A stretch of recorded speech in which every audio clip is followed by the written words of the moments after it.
Assalamualaikum warahmatullahi wabarakatuh. Saya Fitri Skritiani dengan NIM 216121053 dari kelas Akhlak dan Tasawuf 5 BPPI. Di kesempatan kali ini saya akan menyampaikan jawaban saya dari soal UAS yang telah diberikan oleh dosen saya, Bapak Ahmad Mahfudi. Baik, untuk soal yang nomor 1, jelaskan klasifikasi tasawuf, ajaran-ajaran dan tokoh-tokohnya dari tasawuf akhlaki, amali, dan falsafi. Jadi jawaban saya yaitu yang pertama, tasawuf akhlaki. Klasifikasinya yaitu tasawuf akhlaki menekankan pengembangan karakter moral dan etika yang fokus utamanya adalah pada perbaikan budi pekerti, kejujuran, kesabaran, dan sifat-sifat baik lainnya.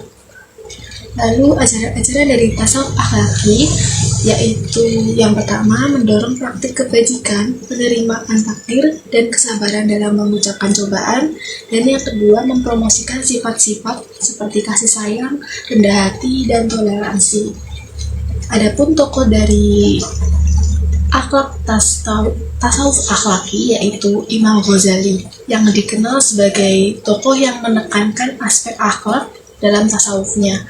Lalu karya-karyanya seperti Ihya Ulumuddin yaitu menyentuh banyak aspek kehidupan moral dan juga etika. Lalu yang kedua, tasawuf amali. Klasifikasinya yaitu tasawuf amali menitik beratkan pada amal perbuatan dan praktik keagamaan serta menekankan pelaksanaan ajaran Islam dalam kehidupan sehari-hari. Lalu untuk ajaran-ajarannya yaitu yang pertama, fokus pada ibadah, disiplin diri, dan amalan-amalan keagamaan. Dan yang kedua, mendorong tindakan nyata sebagai ekspresi dari keyakinan spiritual.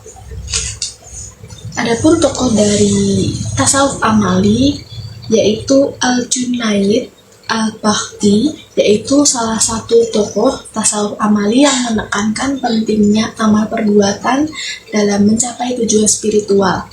Beliau juga memandang pentingnya keseimbangan antara amal dan pengetahuan spiritual. Lalu yang ketiga, tasawuf falsafi, yaitu tasawuf falsafi mencoba menyinteskan filsafat dengan tasawuf, lebih menekankan pemahaman konsep-konsep spiritual melalui kajian filsafat.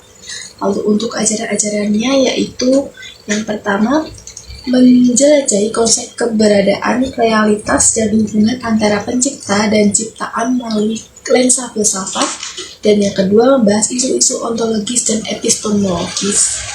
Adapun tokoh dalam tasawuf falsafi yaitu Ibnu Arabi, yaitu dikenal sebagai tokoh tasawuf falsafi yang memadukan konsep-konsep mistis dan dengan filsafat.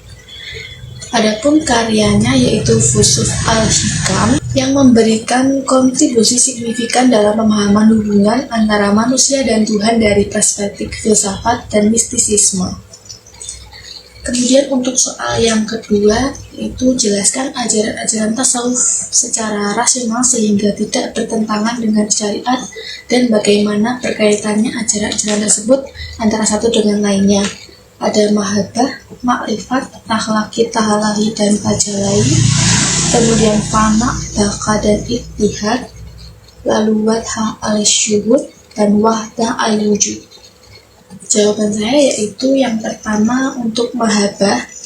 Mahabbah atau cinta atau kasih dalam tasawuf bisa diinterpretasikan sebagai kecintaan kepada Allah.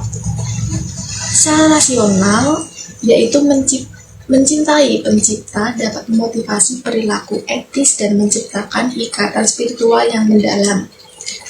Lalu yang kedua, makrifat. Makrifat atau pengetahuan atau kesadaran dalam tasawuf merujuk pada pemahaman yang mendalam tentang hakikat keberadaan dan hubungan dengan Allah. Rasionalitasnya terletak pada pengembangan pengetahuan spiritual yang dapat membimbing individu menuju pemahaman yang lebih baik tentang tujuan hidup. Lalu yang ketiga, takhlaki, tahlai, dan tajali. Tahlaki atau bersih dari sifat buruk, lalu tahli atau mengenakan sifat baik, dan tajali atau manifestasi cahaya ilahi. Nah, ketiga ini dapat direalisasikan secara rasional sebagai upaya untuk membersihkan diri dari kejelekan, menggantikan dengan kebajikan, dan kemudian merasakan manifestasi kehadiran ilahi melalui perbuatan baik. Lalu yang keempat, fana, baka, dan itihad. Fana itu artinya kehayalan, lalu baka atau kekekalan, dan itihad atau persatuan. Ketiga ini dapat diartikan rasional sebagai proses mendalam dalam penghayatan hubungan antara hamba dan Allah. Fana sendiri mencerminkan hamba yang menghilangkan ego untuk bersatu dengan ilahi, sementara baka dan itihad menunjukkan keberlanjutan dan persatuan dalam kehadiran ilahi. Lalu yang kelima, wahdah al-syuhud. Wahdah al-syuhud atau kesatuan dalam kesaksian dapat dijelaskan secara rasional sebagai kesadaran bahwa segala sesuatu dalam penciptaan bersaksi atas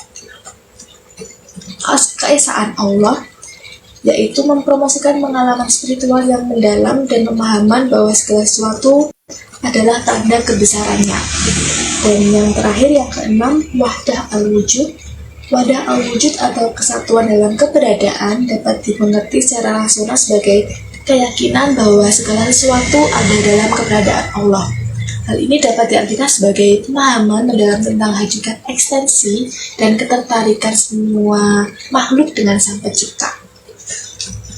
Nah, kemudian menurut saya dalam konteks tasawuf, pengalaman spiritual ini jika dipahami dan dijalankan dengan benar, bisa dianggap tidak bertentangan dengan prinsip-prinsip syariat Islam, melainkan dapat membantu individu mendekatkan diri pada Allah dengan lebih mendalam. Baik, itu dia jawaban saya akal dan tasawuf pada kesempatan kali ini. Terima kasih. Wassalamualaikum warahmatullahi wabarakatuh.